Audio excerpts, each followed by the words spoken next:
Hey everyone, tonight I'm sharing a creepy stories about dating. Please hit the subscribe button and let us know your country and time while you comment. With that, stay relaxed and I shall tell my tale. I've been living in Brooklyn for a few years now and working as a barista in a small cozy coffee shop. It's the kind of place where you start recognizing regulars, learning their orders before they even say a word. One of those regulars was a guy named Sean. He came in almost every day, glasses always smiling, always ordering a latte with almond milk. He was polite, easygoing, and never stayed long, just a quick, "Hey, how's your day going?" before taking his drink. Heading out, after a while, we started exchanging more than just small talk. He fidgeted a lot, adjusted his glasses, and his laughter sometimes felt forced, like he was trying too hard, maybe he was just nervous. I told myself then toward the end of dinner, he leaned forward a little and said he wanted to show me a special place. His friends were hosting a private party, something underground, a little exclusive. He made it sound like an experience I wouldn't want to miss. I wasn't sure the whole thing sounded vague, and I wasn't really in the mood to go somewhere unfamiliar with a guy I barely knew, but he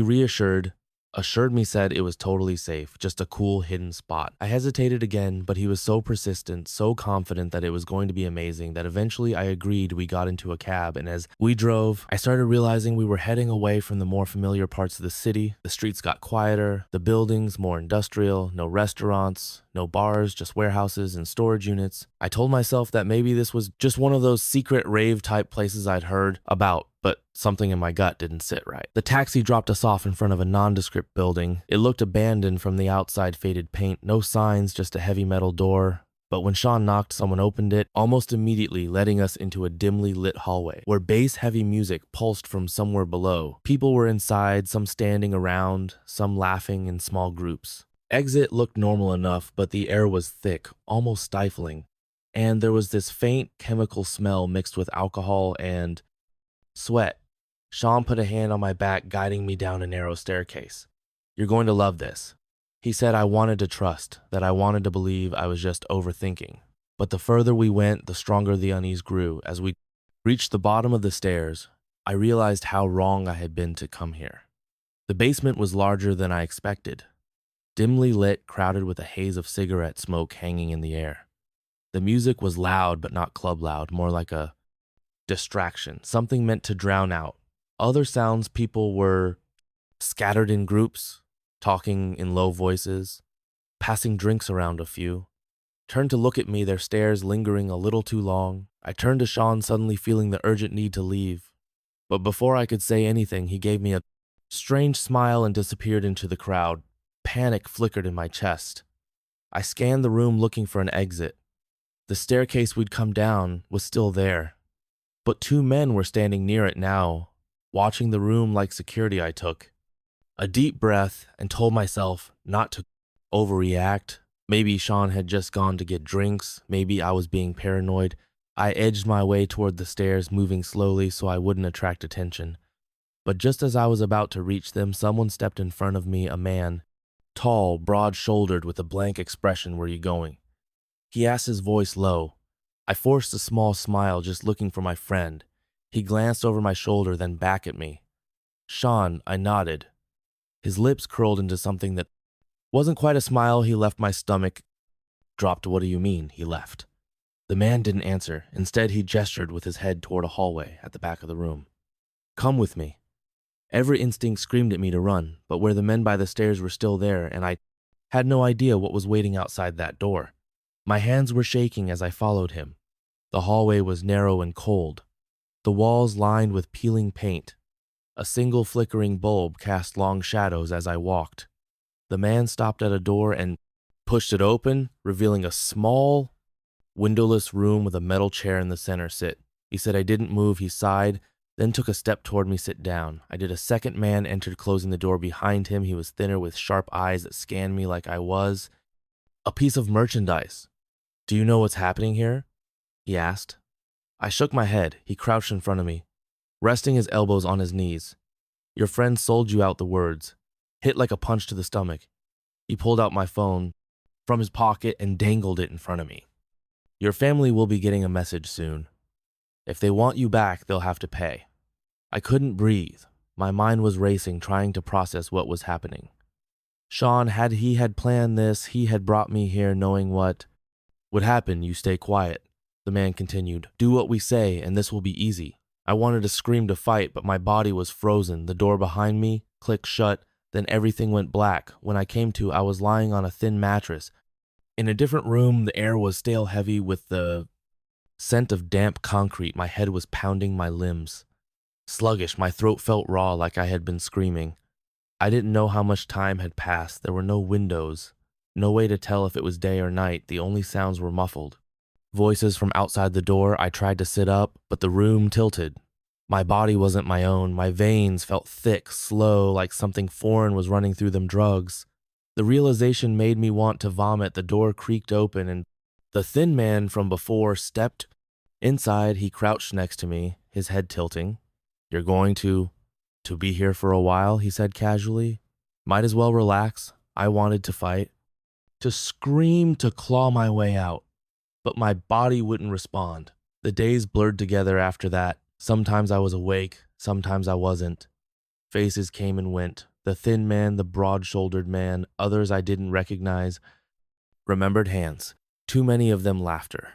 The sound of my own voice slurred and weak, begging. Then one day I woke up in a moving car, my head lulled.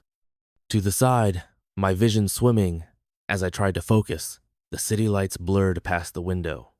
Someone was talking in the front seat. Leave her here. She won't remember enough to talk. The car slowed. The door opened, and I was dragged out. My body, too weak to resist cold air, hit my skin like a slap. Then I was on the ground, the engine rev tires crunching against gravel. I tried to lift my head, but the world tilted, and I collapsed onto the pavement. The last thing I remembered was the sound of the car driving away. I woke up in a hospital 2 days later. A jogger had found me dumped in an industrial area on the outskirts of Brooklyn, barely conscious, barely breathing.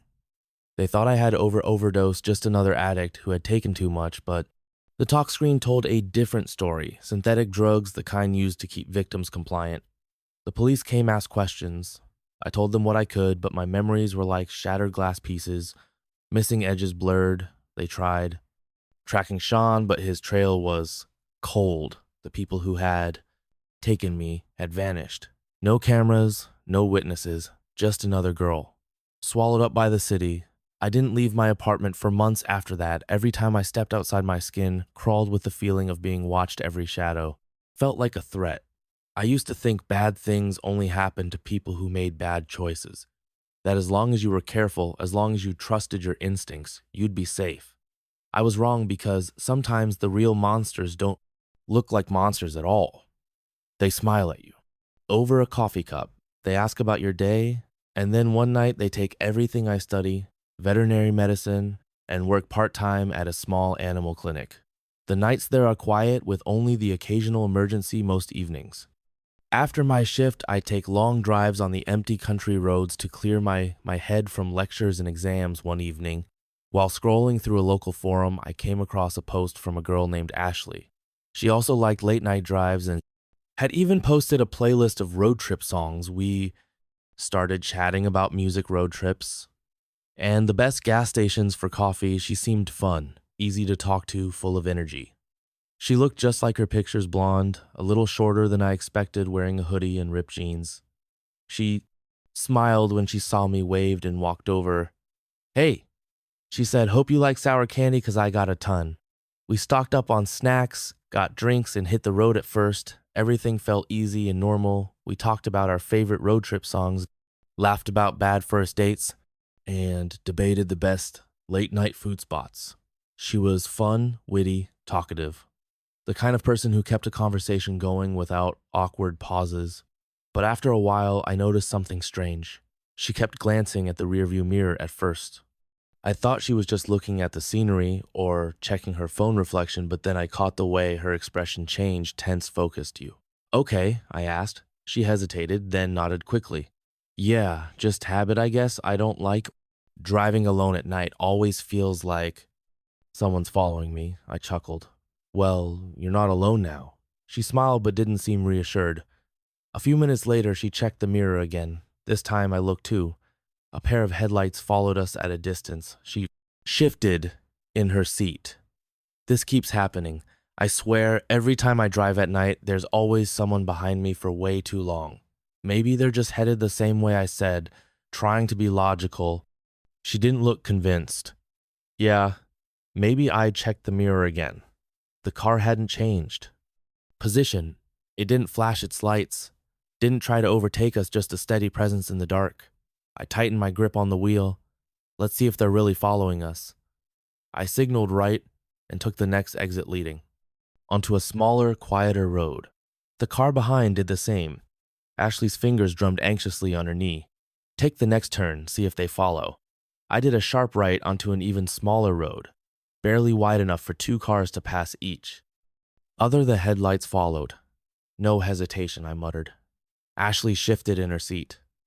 Okay, listen, there's something I need to tell you. I glanced at her. Now's not a great time for surprises. She swallowed hard. It might be my ex that caught me off guard, your ex. She nodded quickly, eyes darting back to the mirror. He's not over it. He's been weird lately. Keeps texting me asking where I am, and a while back he told me if I ever got with someone else. She stopped herself, voice catching. I felt my stomach drop, she exhaled. He said he'd kill him. My hands clenched around the steering wheel, and you're telling me this now. I didn't think. She shook her head. I didn't think it would be like this. I looked in the mirror again. The car was closer now, not dangerously close, but enough to make my skin crawl. Then, without warning, the engine behind us roared and the headlights surged forward. Hold on. The impact hit us hard. The whole car lurched as metal slammed into metal. My head snapped forward and Ashley let out a sharp gasp. I struggled to keep control. Hands shaking on the wheel, another hit, this time harder. The road was too narrow. No space to swerve or speed up fast enough to escape the trees on either side. Blurred past, and for one terrified second, I knew what was coming. A final brutal hit sent us flying off the road. The world tilted, the car spun, and then impact. Everything went black. A ringing in my ears, pain in my head, the metallic taste of blood in my mouth. I blinked. Everything was sideways. The windshield was cracked, the dashboard crushed inward. My hands felt numb, but I was breathing, Ashley. I turned my head, vision swimming. The passenger door was open. Ashley was being dragged out. A man, tall, broad shoulders, dark hoodie. He had her by the arm, yanking her onto the dirt. She struggled, kicking nails, clawing at his grip. No, stop, she screamed.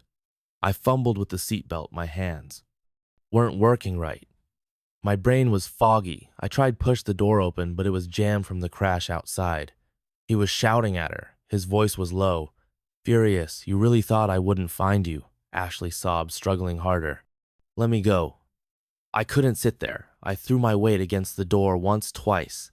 The third time it burst open, and I stumbled out, knees nearly buckling beneath me. The guy turned, eyes locking onto mine. His face was twisted with rage. Walk away, he growled. This isn't your fight. Ashley shook her head frantically. No, don't listen to him. I took a step forward, let her go. His hand moved fast, a glint of metal. A knife before I could react. He lunged. Pain exploded through my arm, a hot searing line from my elbow to my wrist. I staggered back, clutching at it, feeling warmth spill between my fingers. Ashley used the distraction to break free. She ran the guy, cursed, turning, and took off after her. I tried to follow, but my legs were shaky, my vision dark at the edges, my arm felt wrong, numb, and wet. I pressed a hand against the wound, but the blood wouldn't stop Ashley. Disappeared into the darkness, her footsteps pounding against the dirt. He went after her, moving fast. Then silence. I stood there panting, trying to keep my balance. My head was spinning. I stumbled forward a few steps, then collapsed onto my knees. Darkness took over again. I woke up to voices, the low hum of an engine, bright lights in my eyes. A truck, 2 men, farmers. Maybe they were lifting me, talking. But the words blurred together. My body was cold. My arm felt wrong, like it wasn't there. I blacked out again. I woke up in a hospital. My right arm was gone. The doctor said they couldn't save it, too much damage. The police came to ask questions. I told them everything about Ashley. The car that followed us, her ex, the crash, the knife. They searched the woods. They never found her. They never found him either.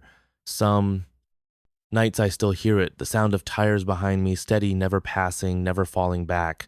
I've had some weird encounters through dating apps, but this one still sticks with me. It happened in my second year of college when I was still living at home. My parents had taken a short trip, leaving me alone for the weekend.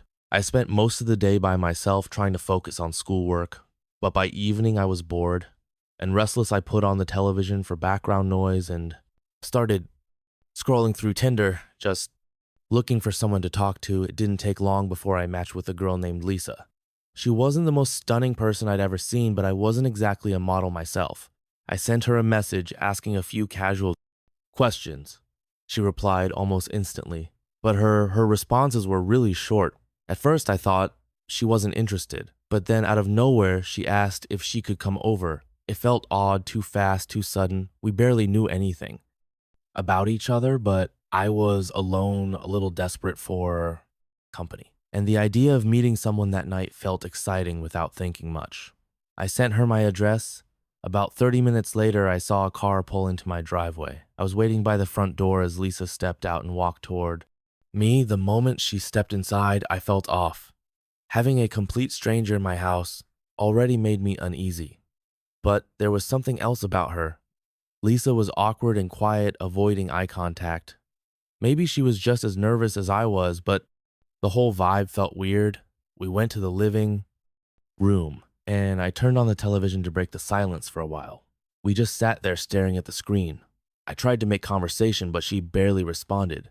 She stood up, and I walked her to the door. I watched as her car disappeared around the corner, feeling relieved that the awkward night was over. It wasn't even 10 yet. Way too early for me to sleep. I checked my phone and saw a text from my friend Jake. He was supposed to be on a date too, but apparently things hadn't gone well for him either. He lived just a short walk away, so I figured I'd head over for a bit. After grabbing a quick shower and a snack, I got ready to leave. By the time I stepped outside, it was close to 11. Oh, 0. The neighborhood was quiet, the streets empty, just me, walking under the dim glow of the streetlights. There weren't even any other cars on the street. As I turned the corner toward Jake's house, I noticed a vehicle parked on the wrong side of the road. It caught my attention immediately. It was just sitting there, engine off, like it had been waiting before I could process it. The headlights flicked on and the car roared to life. It all happened so fast. 1 second it was still, and the next it was flying straight at me. Instinct took over. I threw myself onto someone's front lawn just as the tires screeched past the car, barely stopped in time, skidding to a halt inches from a fence. My heart was pounding as I scrambled up, trying to see who was inside. Under the glow of a street lamp, I got a clear look at the driver. It was Lisa. She was gripping. The wheel eyes locked on me with pure hatred. That psycho had just tried to run me over, and that meant she had been sitting out here waiting for me for over an hour. I guess she had figured out that I lied about going to bed before I could do anything. The car suddenly took off again, speeding down the street until it disappeared into the night. My legs were shaking as I bolted the rest of the way to Jake's house. When I got there, I told him everything. He let me crash on his couch, because there was no way I was going back home alone that night. The next morning, I forced myself to go back home. I half expected to find my house trashed, broken windows, slashed tires, something, but everything looked normal. Still, my paranoia had me checking every room, every closet, just to be sure there was no sign that Lisa had been inside. Maybe she had only wanted to scare me. I pulled out my phone and opened Tinder. I already knew what I was going to do, block her and pretend none of this had ever happened. But before I could, I saw that she had spammed me with messages. They were completely unhinged, long, rambling, full of typos and cursing. I could barely make sense of them. But one thing was obvious: she was beyond furious. Rejection is hard for everyone. But this was next level. Maybe I should have been more upfront with her instead of lying, but what else was I supposed to do? She ignored every hint I dropped. I just wanted the night to end, so I told her I was going to bed. But she didn't leave it at that. She had been out there waiting just to see if I was lying an hour. That's how long she sat there. But what if I hadn't gone out at all? Would she have waited 2 hours, 3 all night? And what if I hadn't jumped out of the way in time? I don't know if she actually meant to kill me or if she just wanted to give me a good scare. Either way, she got what she wanted. I stayed far away from dating apps. After that, I never saw Lisa again, never heard from her, and I hope I never do during the late summer of 2021, maybe early fall, sometime between July and September. I matched with this woman on Tinder. She was gorgeous, dark, curly hair, youthful face, and a body that caught my attention right away. Not long after we started talking, she told me she had just moved to the city, recently got out of a rough marriage, and her ex had been abusive. She shared some awful details about what she'd been through, things that made me feel bad for her. She even showed me pictures of her two little boys, explaining how hard it was raising them alone and how lonely she felt. Then before I knew it, the conversation took a turn. She admitted she hadn't been with anyone in a long time and really needed it. I wasn't exactly in the best position in that department either, so I was definitely up for meeting her. But then she started asking for money, said she wanted to get her kids a video game to keep them busy while she had company over. That was the first red flag. I told her I could just buy it and bring it, but she insisted they needed to download it directly. That felt off. She asked for a gift card instead, which seemed a bit more reasonable. But I was still wary. She made sure to tell me to be careful scratching off the code, so I pretended I messed it up. She got upset but quickly told me to come over anyway. Then she asked if I had extra cash to get another card. I told her I did, and right after that, she sent me her address. Since I didn't have my own car at the time, I called an Uber. Coincidentally, I got the same driver I'd ridden with a few times before. We had a good rapport. So I casually told him about my plans. He immediately warned me, said he knew the area and that it wasn't exactly the safest place, especially for someone new in town. I wasn't super familiar with this part of the city, but I did know enough to recognize that this woman definitely didn't belong there. As we got closer, my driver glanced at me and asked this the place? His voice had an uneasy tone to it, and that made me second guess things. I admitted I'd never actually met her before and told him I had a weird feeling about the whole thing. He nodded and told me if anything felt off just to call him right away, and I could Cash App him for another ride. I thanked him and stepped out of the car. As I got closer to the house, I spotted two bald guys in the backyard passing a blunt between them. The yard wasn't fenced in, so they were easy to see from the front the second they noticed me. One of them froze, eyes going wide, like he just saw a ghost without a word. He ducked down so fast it was like he vanished. His buddy must have caught on because he dropped to twisting just enough that for a split second we locked eyes, then gone. They were crouching behind some waist high bushes, probably lying flat or crawling low. My gut immediately screamed at me to back off. I turned and walked fast, putting distance between me and that house. A little ways down, I spotted a church and sat on the steps. My hands were sweating. As I pulled out my phone, I texted her asking if she had company. Over, "Nope, just me," she replied. My stomach tightened. I asked if she knew there were two guys hanging out in her backyard. She took a second to answer, then just said, "Yeah." I pressed further, asking who they were, but she brushed it off, saying something vague that didn't sit right with me, so I told her to prove she was actually there. Step outside just for a second. She refused. That was all I needed to know. Annoyed, I sent one last message. I called out those guys, mocking them for being dumb enough to be outside smoking when they knew I was coming. No response. That was when I called my Uber driver and told him to swing back, promising him an extra $20. If he got here fast, he didn't hesitate. He lived nearby. Had figured I'd be calling soon anyway, within 5 minutes. His car pulled up and I jumped in. I barely had the door shut before I started explaining everything. When I finished, he just shook his head and said, "Yeah, man, you're lucky you didn't walk inside. They probably would have killed you." Hearing it out loud made my heart slam against my ribs.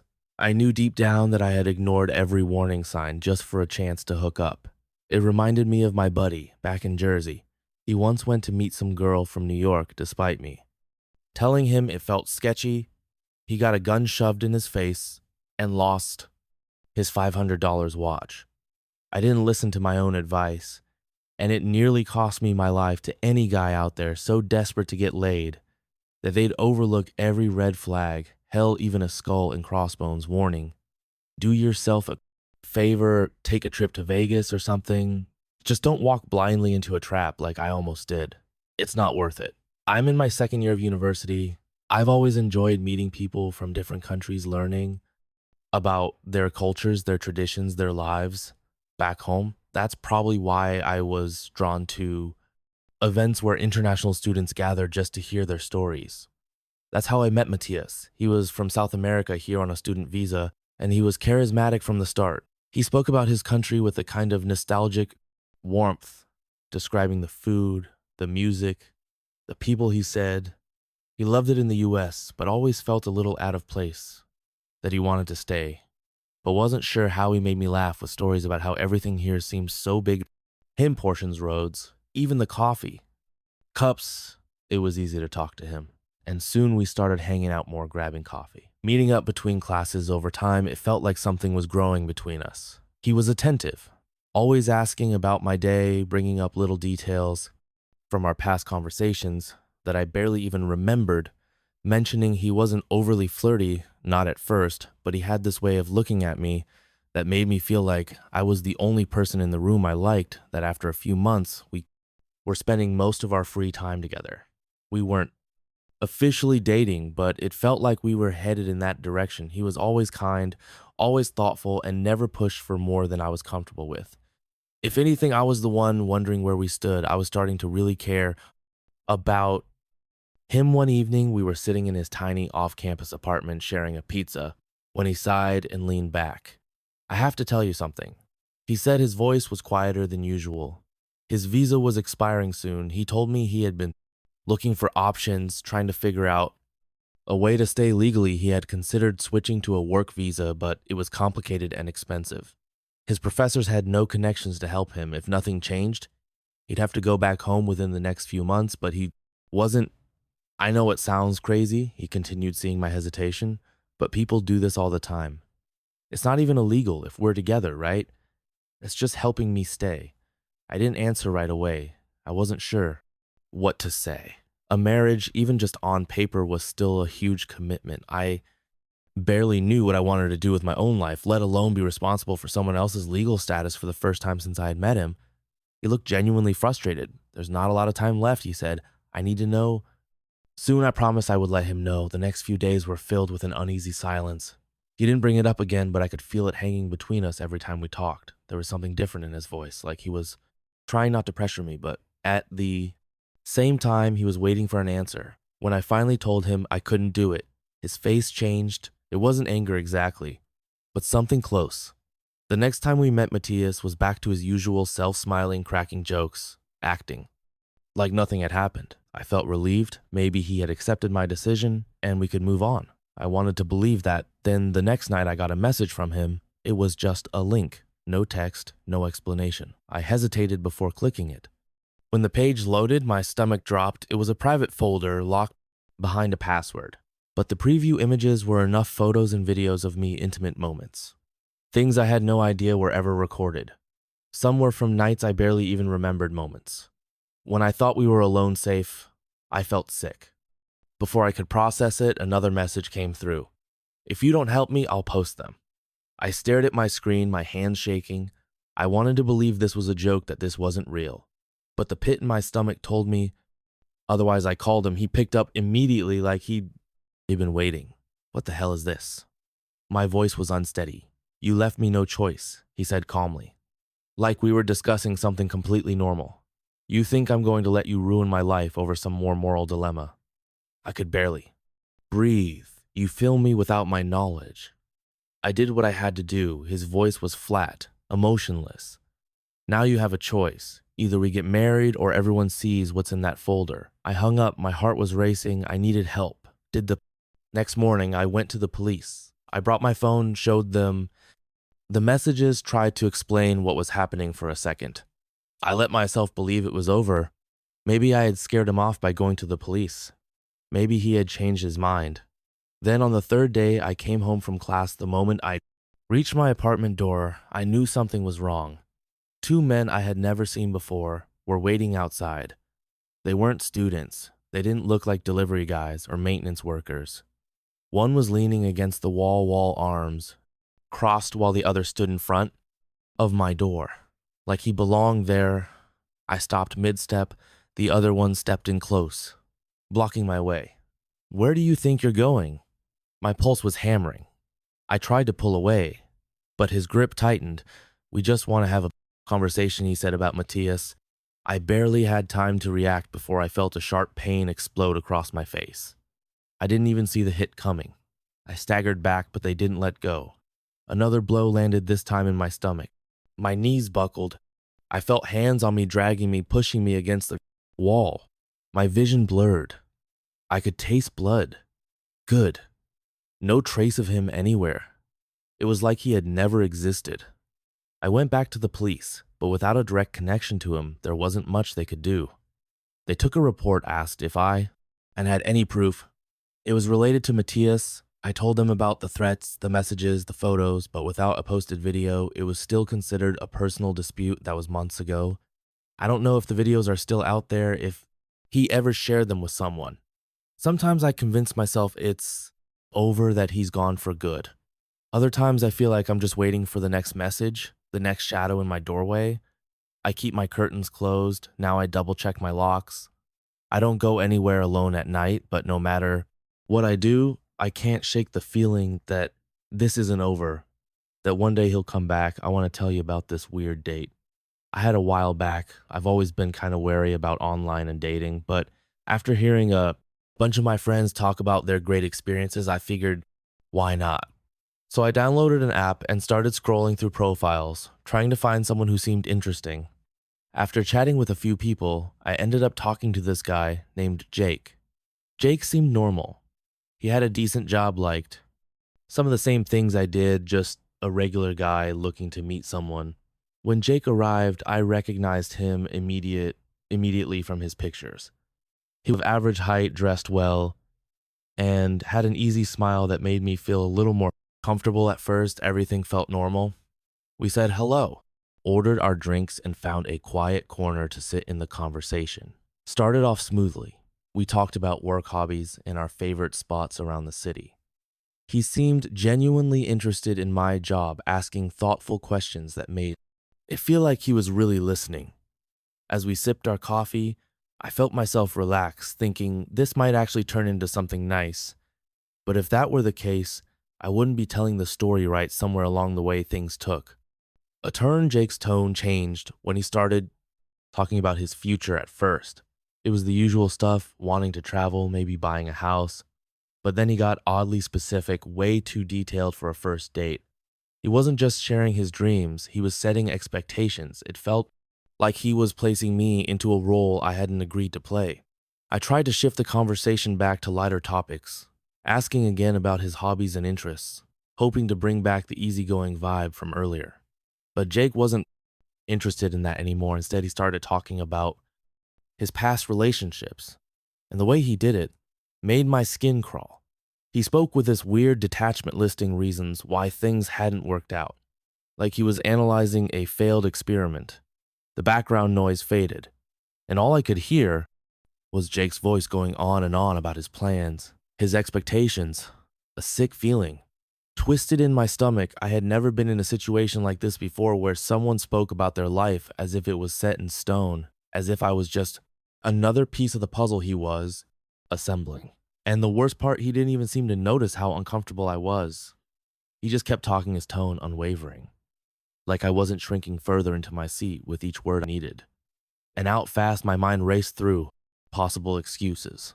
Maybe I could say I had an emergency that I had forgotten about, another obligation. As I opened my mouth to speak, he suddenly paused, his eyes narrowing, like he had just now realized something was off. A silence stretched between us. I forced a polite smile and casually mentioned needing to check something in my car. It was the best I could come up with in the moment, and I hoped it sounded natural. I grabbed my bag and stood, my heart thawing. As I prepared to leave, Jake's face fell slightly, his expression shifting from confidence to mild confusion. The way he spoke, the eerie level of detail in his plans, the complete lack of warmth. It was all wrong. When I got home, I deleted the app from my phone. At least for a while, I needed to step back to remind myself why I had started this in the first place. I had been looking for a connection, someone to share moments with, not someone who expected me to step into a role they had already decided on. It wasn't about fitting into someone's checklist. It was about finding someone whose life naturally aligned with mine. I haven't sworn off dating completely, but I'm much more careful now. I take my time, let conversations unfold naturally, and trust my instincts more than ever. Before, it's about finding a balance between being open to new people while also protecting my own well-being. Looking back, I don't regret meeting Jake. Strange as the experience was it taught me something valuable? Always listen to that small voice in your head, the one that whispers when something feels wrong, because sometimes it's not just nerves, sometimes it's a warning. This story isn't like the usual ones you see here. In this case, I was technically the random person online, but trust me, it gets creepy. Just stick with me. I'm not the best at telling.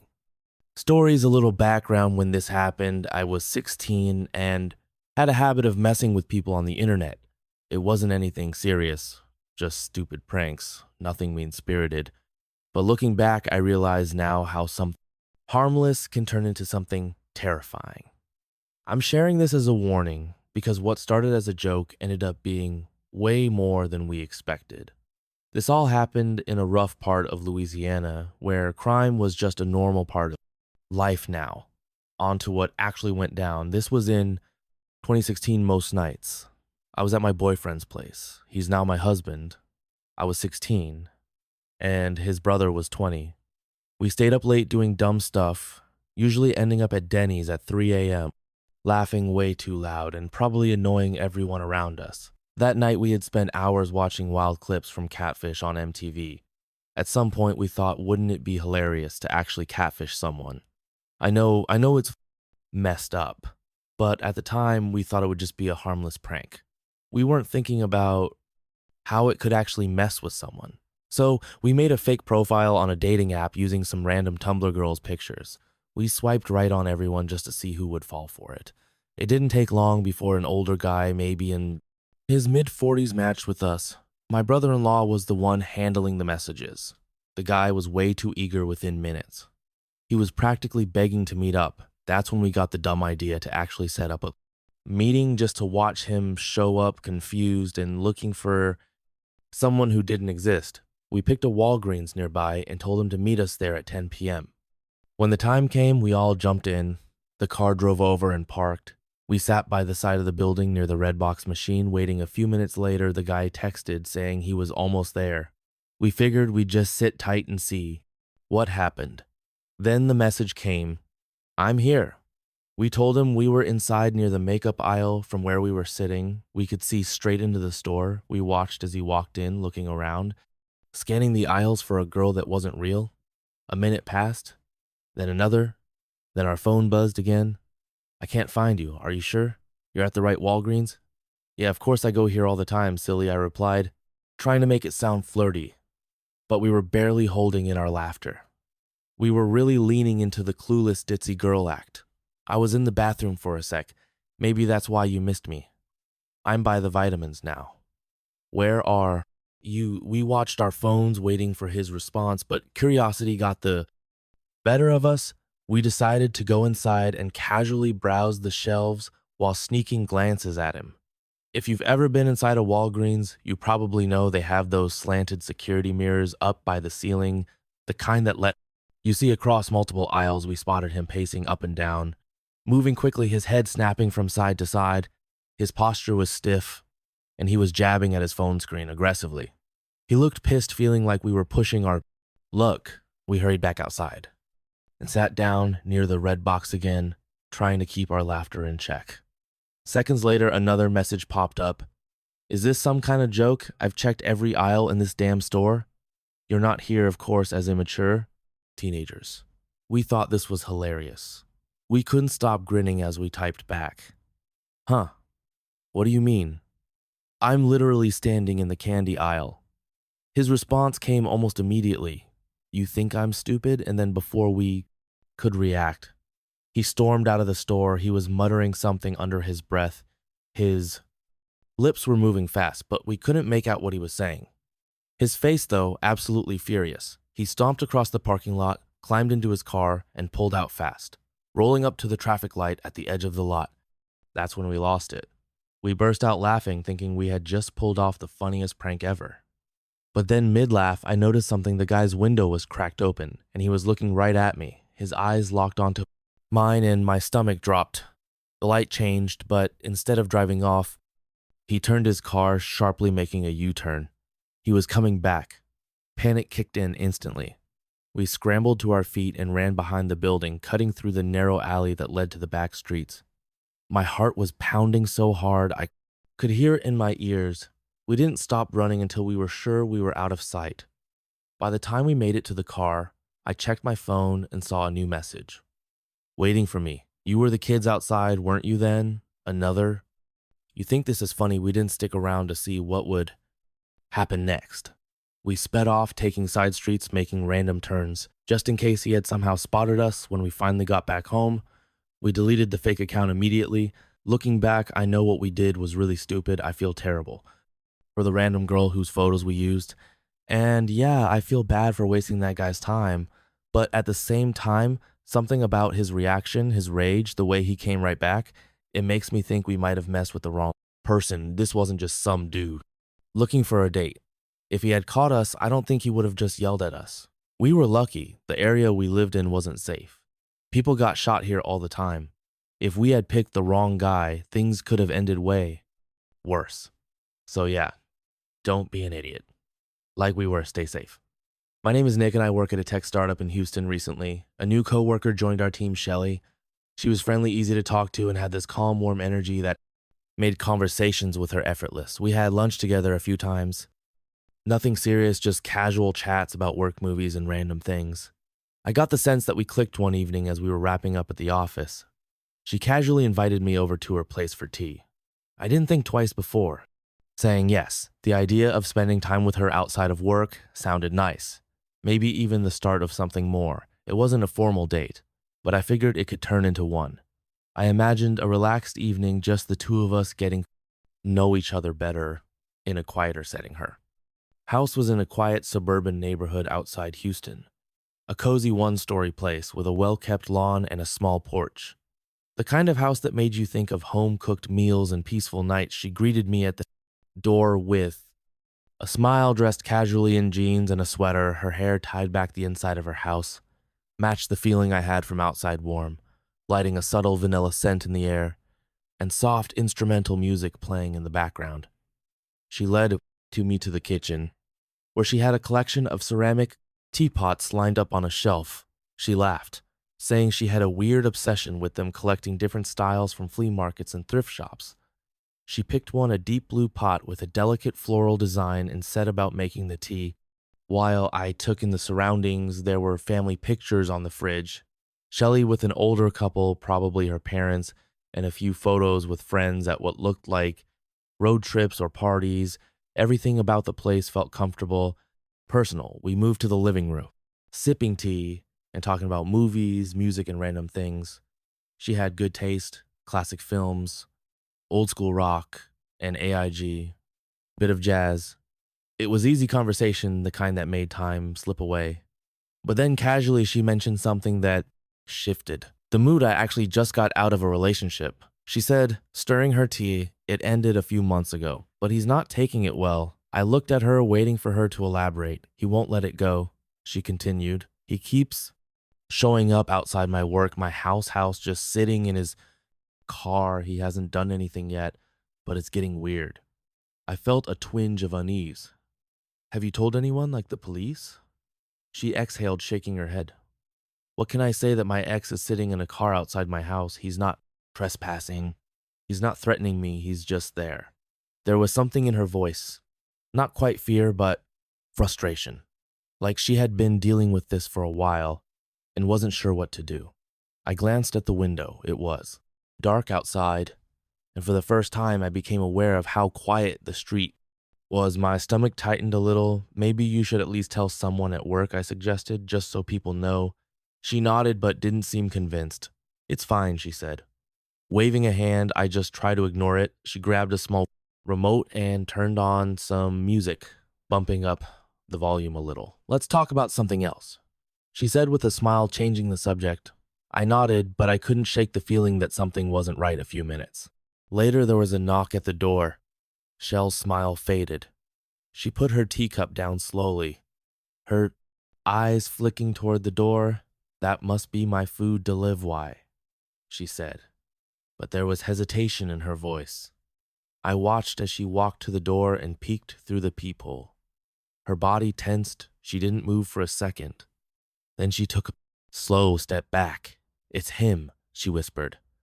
"I stood up your ex." She nodded, swallowing hard. Her fingers hovered over the doorknob like she was deciding what to do. Another knock, louder this time, Shelley. "I know you're in there."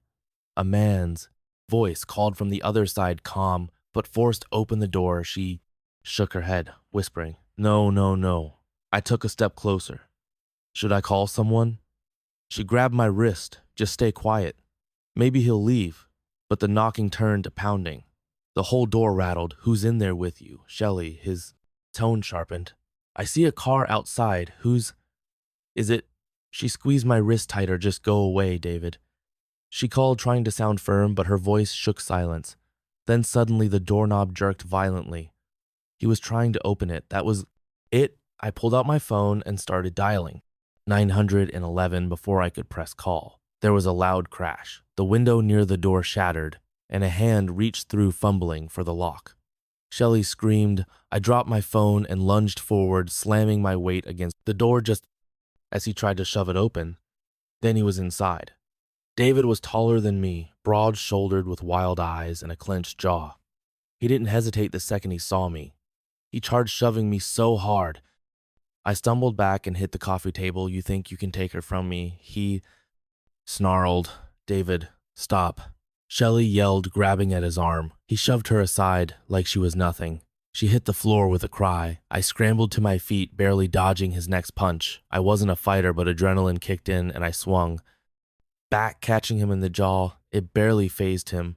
He grabbed me by the collar and drove his fist into my stomach. Pain exploded through me and I doubled over. "You don't belong here," he growled. Shelley grabbed a lamp from the table and smashed it against his back. He grunted, stumbling forward, giving me just enough time to push him off. "Run, Shelley."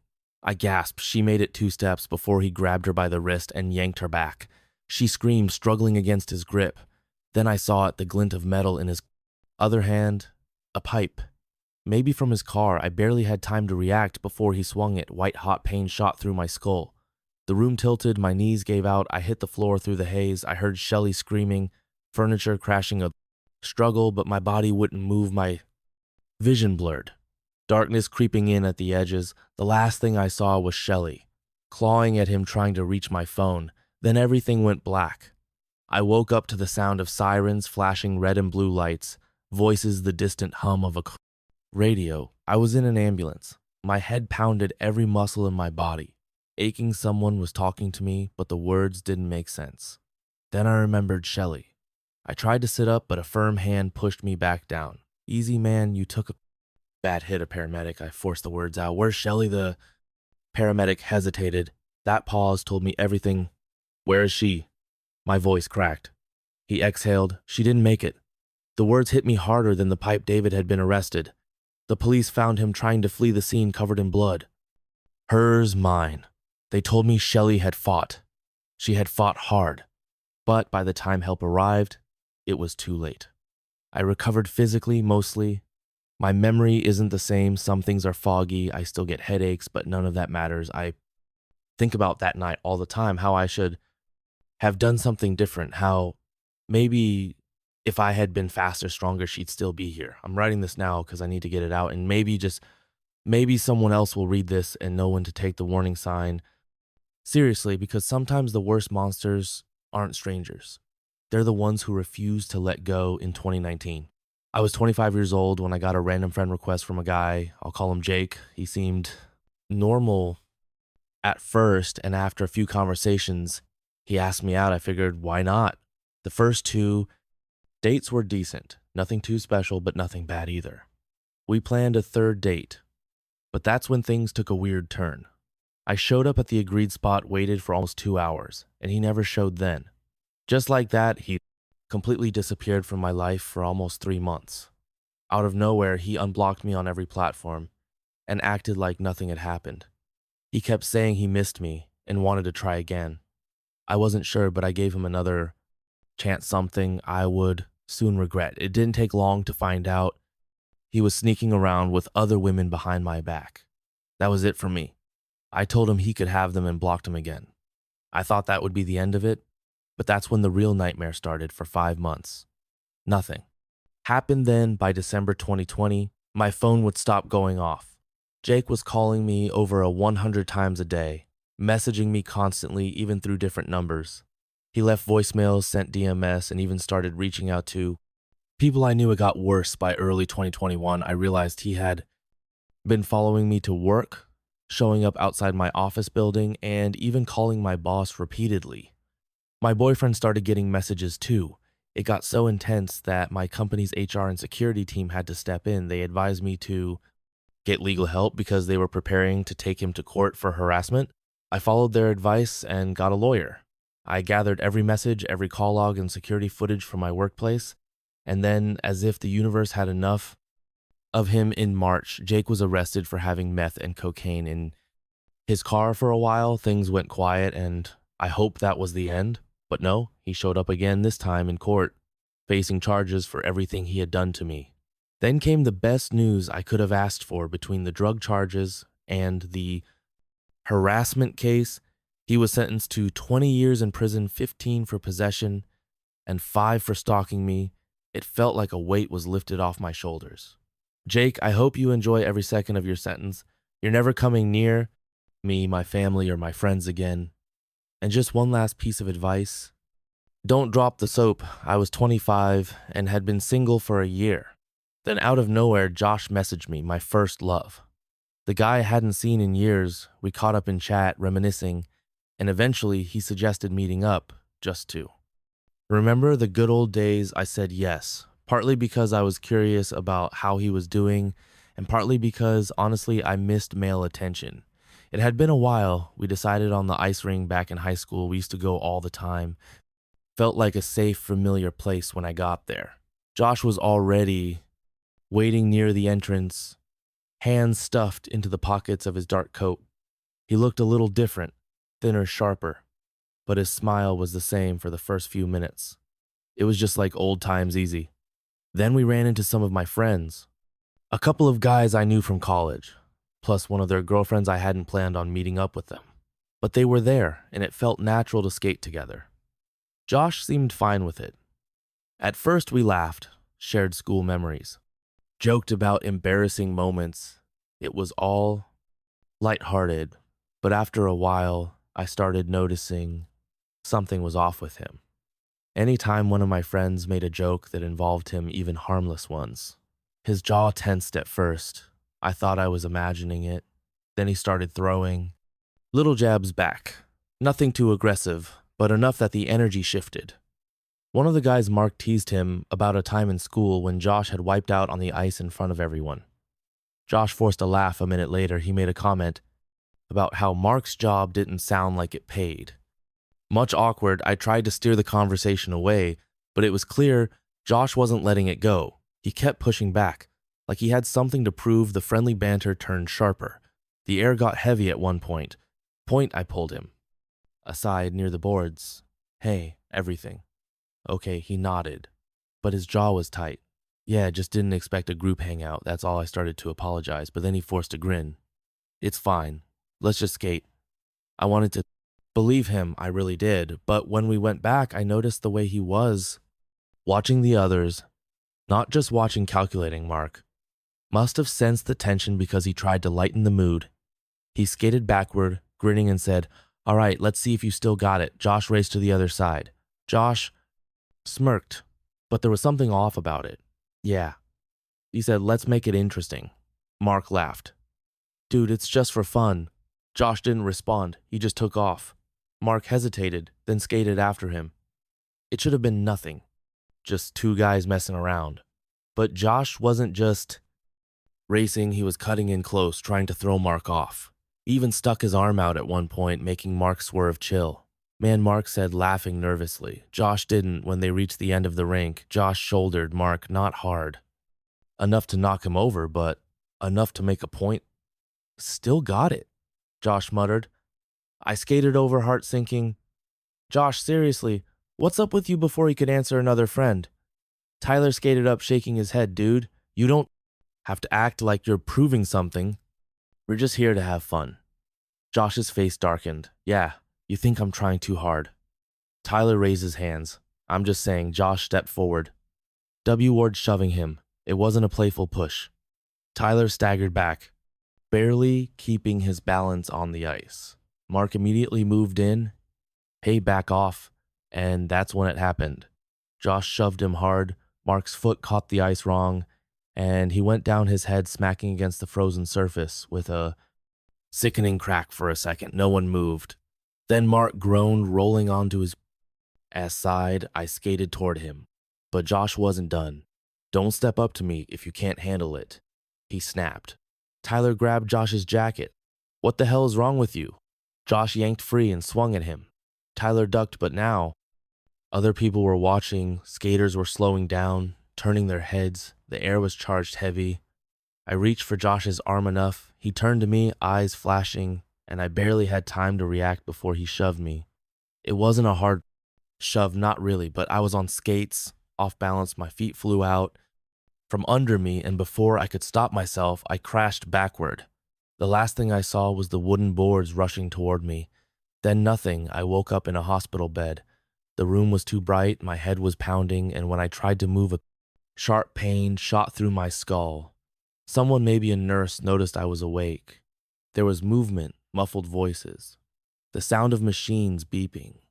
Then a doctor came in, checking my pupils, asking me questions. I answered as best I could, but my thoughts were slow, foggy. How long my throat was dry, how long was I out? The doctor hesitated a little. Over a day, you suffered a severe concussion. There was some swelling, but we were able to stabilize you. I closed my eyes, trying to piece everything together. The rink, Josh the fight, the fall, a wave of nausea rolled through me when I opened my eyes. Again, the doctor was watching me carefully. There's something else we need to discuss. I didn't like his tone, he continued. We ran some tests while you were unconscious. The trauma triggered a neurological issue. You experienced a brief seizure after the impact. I stared at him, not fully processing. He kept going. This isn't something that will just go away. You're going to need medication, regular checkups. There's a chance you may experience further seizures in the future. I felt cold. Are you saying I have epilepsy? He hesitated. Post-traumatic epilepsy. It can develop after head injuries like yours. I couldn't speak. The doctor sighed. I know this is a lot to take in. We'll monitor you closely. I barely heard him. This wasn't just an injury. This was permanent. The rest of the day passed in a blur. Nurses came in and out. My parents showed up, worried. Sick friends visited, but not Josh, not once. I asked about him, and Mark told me later that he left right after the ambulance took me, didn't go to the hospital, didn't check in, just disappeared. A week later, I finally got out of the hospital. I had a prescription, a list of things I had to avoid, and the weight of knowing my life would never be the same. Josh never reached out, no apology. Nothing. I searched for him online once, just to see if he ever thought about what he did. His social media was gone, like he vanished. And maybe that's for the best, because looking back, I realized I didn't really know him at all. Hey, I'm Elena, I'm 26, and until recently, I never took online dating seriously. It always seemed like one of those things people joked about, funny stories, weird encounters, but not something I'd actually try. But for some reason, one night I made a profile scrolling through endless faces. I eventually matched with a guy named Daniel. He looked normal. Decent smile, had a job he seemed to enjoy. After a few days of talking, we decided to meet for drinks. We picked a busy bar in the middle of the city, somewhere public, somewhere that felt safe when I saw him in person. He seemed exactly as he did online. Polite, easy to talk to, genuinely interested in what I had to say. We covered the usual first date stuff: work, hobbies, random funny stories. There weren't any weird vibes, no awkward moments. I left, thinking, yeah, that went well. Then a few days later, I got a message from a stranger. The account name didn't ring a bell, and the message was, short, stay away from Daniel. He isn't who you think he is. I laughed it off at first, probably just some random troll. People love messing. with strangers online I didn't even know who had sent it. So why would I take it seriously? I brushed it off and kept talking to Daniel. We even planned another date, but the warnings didn't stop. More messages, all from different accounts, all saying nearly the same thing. They weren't just spam, they felt intentional, like someone was trying to get my attention. They hinted at a past I should be worried about. It made me uneasy, but Daniel hadn't done anything strange. No red flags still. I couldn't shake the feeling that something was off. So I did a little digging. A quick search didn't turn up much, just the usual social media stuff. No big secrets, nothing alarming, but the messages kept coming, and the more I ignored them, the more persistent they became, each one gnawed at my nerves, making it impossible to ignore the tiny, growing knot of dread in my stomach. A week went by, and an unsettling feeling settled deep in my chest, like I was being watched. Or, worse played, every time my phone vibrated, my stomach twisted, expecting another cryptic message. It felt like someone was actively trying to stop things between Daniel and me before they even had a chance to go anywhere. My mind started spinning scenarios, maybe an ex of his still bitter and looking for ways to ruin his dating life, but without proof. It was all just guesses. When we met again, I couldn't fully relax. I forced a smile, tried to act like everything was normal, but those messages sat heavy in the back of my mind. Daniel didn't seem to notice anything was off. He was just as charming, just as easy to talk to, sitting across from him. I struggled to connect the friendly guy in front of me with the ominous warnings. I kept receiving a part of me. Wanted to ask him outright, do you have any idea what's going on? But I didn't. I didn't want to sound paranoid, especially over a bunch of random anonymous texts. Then small things started happening. A car I didn't recognize parked outside my apartment more than once, idling just a little too long to be a coincidence. My social media accounts had strange login attempts from places I'd never been. Every time I walked home at night, I felt like someone was just a few steps behind me, always just out of sight. I changed my passwords, tightened my privacy settings, did everything I could think of to shake the paranoia, but the feeling never fully went away. At that point, I decided to step back from dating, at least until I could figure out what was going on. I told Daniel I needed some time blaming work stress. He took it well, too well. Honestly, if he was involved in any of this, he was doing an incredible job hiding it, and then just like that, the messages stopped, the weirdness faded, the car stopped showing up, my account stopped getting hacked. It was like someone had just lost interest. I never found out who was behind it, never learned why they had fixated on me or what their real goal was, but the whole thing left me shaken.